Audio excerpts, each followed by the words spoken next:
Assalamualaikum warahmatullahi wabarakatuh. Kami dari kelompok 5. Pada video kali ini kami akan membahas perbandingan kurikulum di Indonesia dan di Finlandia. Adapun kelompok kami yang beranggotakan 3 orang, yakni Sri Ayuni, Nur Sindi, dan Makfira Rahma atau saya sendiri. Nah, untuk mempersingkat waktu, langsung saja saya akan membahas mengenai kurikulum di Finlandia.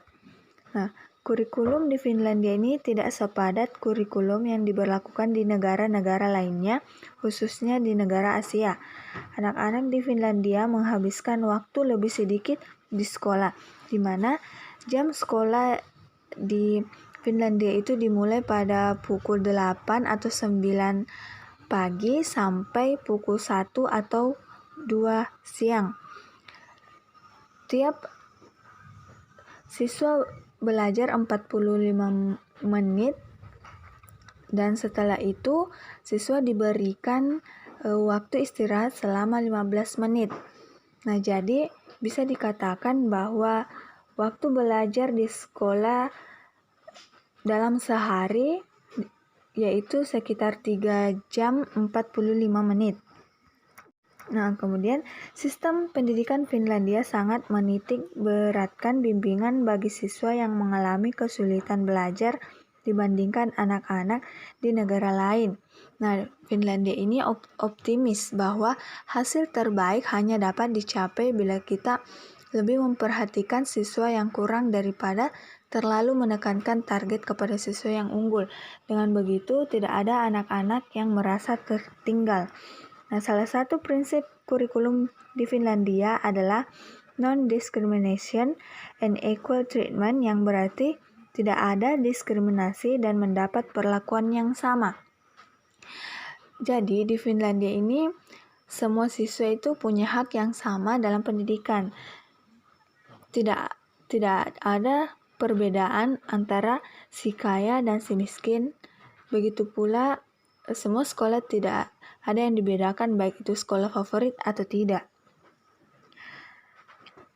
Nah, kemudian di sisi lain berdasarkan hak dasar warga Finlandia dengan prinsip receive understanding and have their say in accordance with their age and maturity, yang artinya menerima pemahaman dan pendapat sesuai umur dan kedewasaan.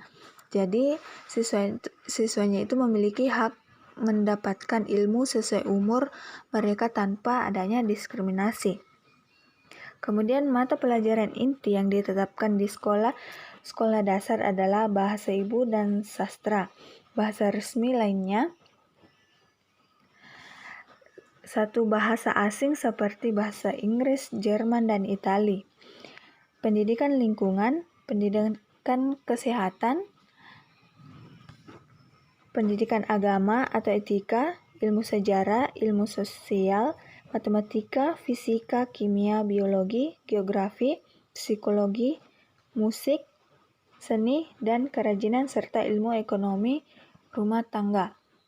Jadi, bisa dikatakan bahwa Finlandia ini lebih banyak menekankan penguasaan bahasa dan sastra, termasuk bahasa asing pada peserta didiknya. Nah, selanjutnya kita akan masuk pada tujuan pendidikan di negara Finlandia. Tujuan utama sistem pendidikan Finlandia adalah mewujudkan high level education for all, yaitu tujuan tersebut mengupayakan agar seluruh rakyat Finlandia dapat mengenyam pendidikan hingga tingkatan tertinggi secara merata dengan kemampuan keahlian dan kompetensi yang terbaik. Nah, rakyat Finlandia memiliki hak dasar untuk mengenyam pendidikan secara gratis. Pemerintah wajib menyediakan kesempatan yang setara bagi seluruh warga negara untuk menikmati layanan pendidikan gratis di setiap jenjang pendidikan sesuai dengan kemampuan dan kebutuhannya. Kemudian sistem pendidikan di negara Finlandia. Sistem pendidikan di Finlandia memiliki tiga tingkatan, yakni pertama yaitu pendidikan wajib dasar nasional 9 tahun yang terdiri dari 6 tahun pendidikan dasar dan 3 tahun pendidikan menengah pertama. Nah, jadi pendidikan dasar adalah tingkat pendidikan umum yang diberikan secara komprehensif dalam periode 9 tahun. Seorang anak wajib memasuki sekolah itu jika dia sudah berumur 7 tahun. Kemudian yang kedua, pendidikan menengah atas atau sekolah kejuruan. Yang terakhir yaitu pendidikan tinggi. Pendidikan tinggi ini diberikan di berbagai universitas dan politeknik. Prinsip-prinsip pendidikan di Indonesia dan Finlandia. Yang pertama, prinsip pendidikan di Indonesia. Penjabaran mengenai prinsip-prinsip pendidikan di Indonesia tertuang dalam pasal 4 ayat 1 hingga 6. Dalam penelitian Riastianti tahun 2019 menyebutkan bahwa pendidikan di Indonesia sedang berkembang dari era revolusi industri 4.0 menjadi social education 5.0.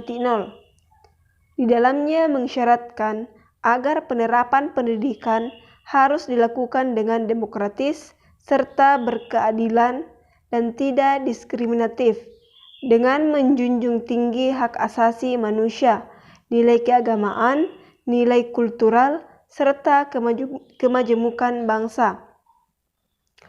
Yang kedua yaitu prinsip pendidikan di Finlandia.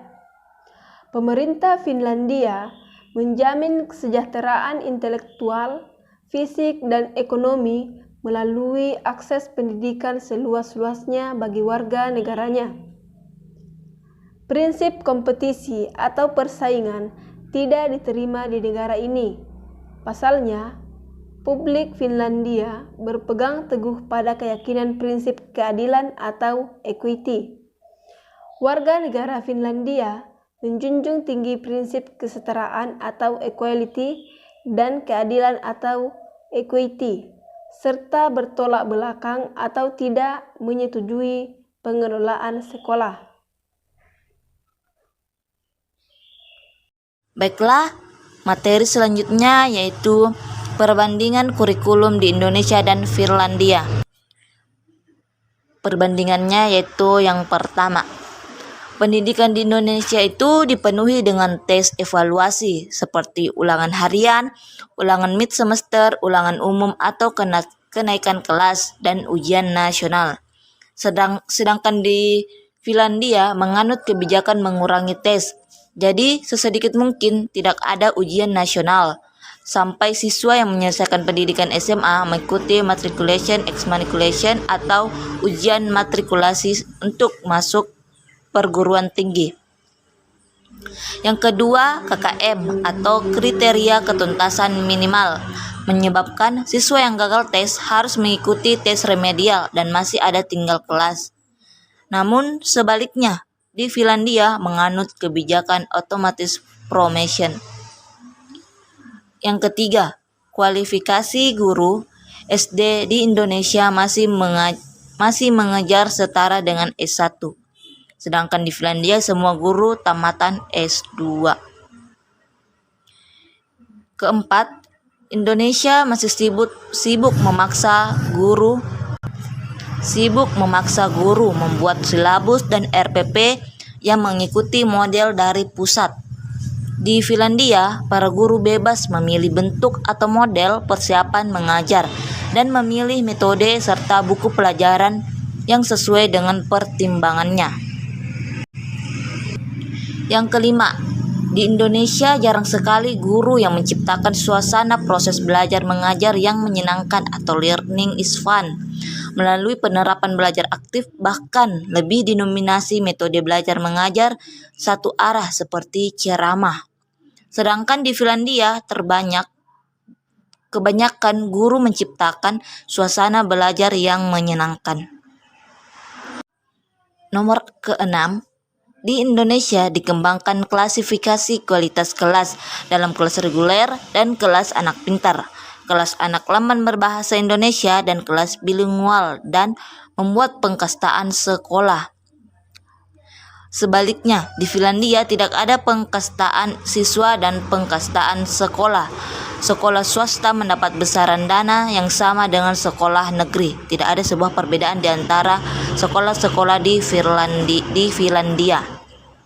Nomor 7, Finlandia, pelajaran bahasa Inggris mulai diajarkan dari kelas 3 SD. Kedelapan, jumlah hari sekolah di Indonesia terlalu lama, yaitu 220 hari dalam setahun. Dan Indonesia termasuk negara yang menerapkan jumlah hari belajar efektif dalam setahun yang tertinggi di dunia. Sebaliknya, siswa-siswa di Finlandia ke sekolah hanya sebanyak 180 hari dalam satu tahun. Jumlah hari liburnya pun 30 hari lebih banyak daripada di Indonesia. Keunggulan dan kekurangan sistem pendidikan di Finlandia. Adapun keunggulan dari sistem pendidikan di Finlandia yaitu 1. Memulai bersekolah umur 7 tahun. Pemerintah negara Finlandia sangat memperhatikan kesiapan siswa dalam mengikuti peraturan pembelajaran sekolah. Siswa yang belum berumur 7 tahun belum bisa mengikuti kegiatan persekolahan. Yang kedua, tidak ada klasifikasi ranking. Memperkenalkan paradigma kepada siswa bahwa tujuan atau alasan untuk memperoleh prestasi bukanlah dengan mendapat ranking atau juara, melainkan harus memiliki keahlian dan karakter untuk mempersiapkan masa depan siswanya. Yang ketiga, biaya sekolah gratis. Sebagai investasi masa depan, pemerintah Finlandia tidak segan-segan memberikan anggaran yang besar untuk pendidikan. Yang keempat, kurikulum fleksibel. Sekolah dan kurikulum adalah dua hal pasti dalam dunia pendidikan.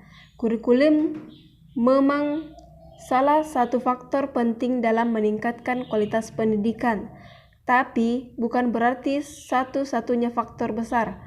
Maka dari itu, negara Finlandia tidak mewajibkan semua sekolah melaksanakan kurikulum dari pemerintah untuk dapat mencapai berbagai prestasi. Yang kelima, tidak mengadakan ujian nasional. Finlandia adalah salah satu negara yang tidak menerapkan sistem ujian nasional kepada siswanya, karena sekolah Finlandia menyadari penuh keberagaman latar belakang dan kemampuan para siswanya. Oleh karena itu, pemerintah tidak memaksakan siswa agar memiliki nilai standar sebagai kelulusan untuk melanjutkan pendidikan ke jenjang yang lebih tinggi. Kekurangan sistem pendidikan di Finlandia. Yang pertama, hanya bisa diterapkan pada negara kecil. Yang kedua, tidak adanya standar ukuran yang pasti untuk melihat perkembangan anak secara berkala. Hal ini dikarenakan tidak adanya tes secara berkala. Yang ketiga, memberikan kesempatan kepada siswa rata-rata. Bahwa sistem pendidikan di Finlandia lebih mengutamakan kepada siswa yang berkemampuan rata-rata, bahkan di bawah rata-rata. Yang keempat, pendidikan dasar sangat dipentingkan di sistem pendidikan di Finlandia, termasuk dalam level universitas. Pada level awal atau semester awal, hanya mata kuliah dasar yang diberikan oleh profesor atau dosen. Selebihnya, mata kuliah seminar yang memberikan kebebasan mahasiswa memilih topik yang diminati atau membuat laporan dari buku bacaan. Bisa juga membuat laporan dari kuliah online yang pernah dilakukan. Tidak ada kompetisi di kelas.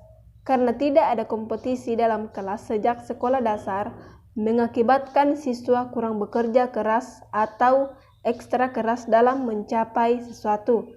Akhirnya, dalam keadaan tertekan, biasanya orang Finlandia mudah menyerah dan kalah. Yang keenam, tidak ada formalitas atau hierarki dalam pembelajaran. Kepala sekolah atau guru senior dapat panggilan hanya namanya saja oleh siswa. Bahkan, ada beberapa anak atau siswa yang memanggil nama depannya.